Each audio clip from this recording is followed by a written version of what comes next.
So generally, the reasons that women aren't playing as big a role in the political process as men tend to isn't because they're somehow less interested in political participation. They certainly don't want to have decisions made that affect them without having any input. Nearly all decisions that are made and policies that are enacted do affect women in some way because they affect everyone in society.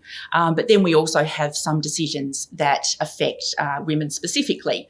And sort of health and reproductive related decisions, abortion rights are sort of obvious examples here. And we see that these sorts of issues are still often made in male dominated settings, which is just, it's just crazy. I can only imagine what would happen if women started making the rules around what men do with their bodies. There's possibly differences between the styles of political engagement that men and women prefer. So women are not apolitical or less political than men, but they may prefer a style of engagement that's less combative or adversarial than men on the whole. That might be part of the reason that they don't participate more, and I'll talk about some of the other reasons in a moment. But one of the big ones is that women are often busier than men. They often have paid work responsibilities that their family need them to perform, plus they carry more of the domestic load and the load of care work. So they simply don't have as much time. And time availability has a big impact on political participation, even things like informal participation, so volunteer advocacy, lobbying, going to demonstrations, writing to politicians. Women are more likely to think, well, what am I going to do with the baby and the toddler if I want to attend this demonstration?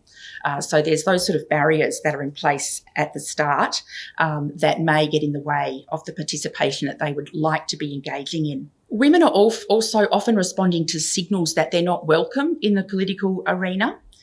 So a woman who wants to enter politics will often have to overcome more obstacles than a man, and that includes sort of judgment from people around her about those aspirations.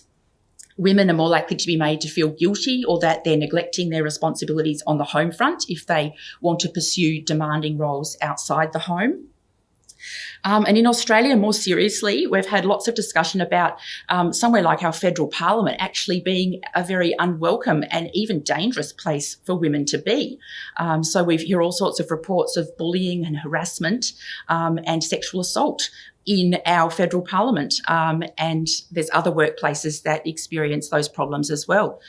So it's not surprising that women may be thinking twice before venturing into such sort of toxic environments.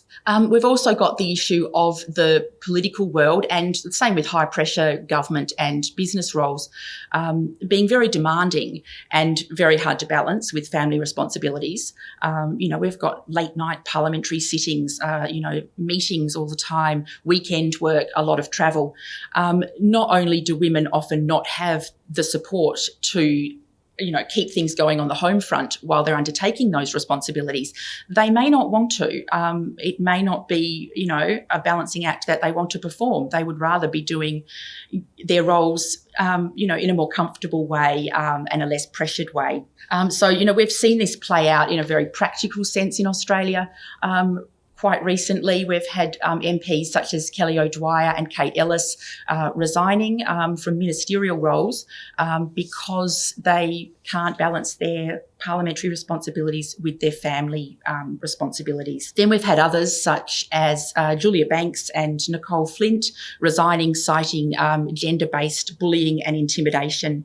And someone like Julie Bishop has also spoken out about the sorts of behaviour that she's witnessed in high-level government settings. So this problem isn't unique to Australia.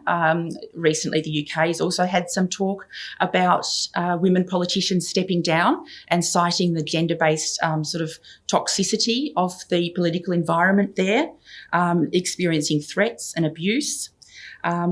So it shows that even if we get women into parliaments and into powerful roles, they won't necessarily stay if the environment is unpleasant and uncomfortable for them.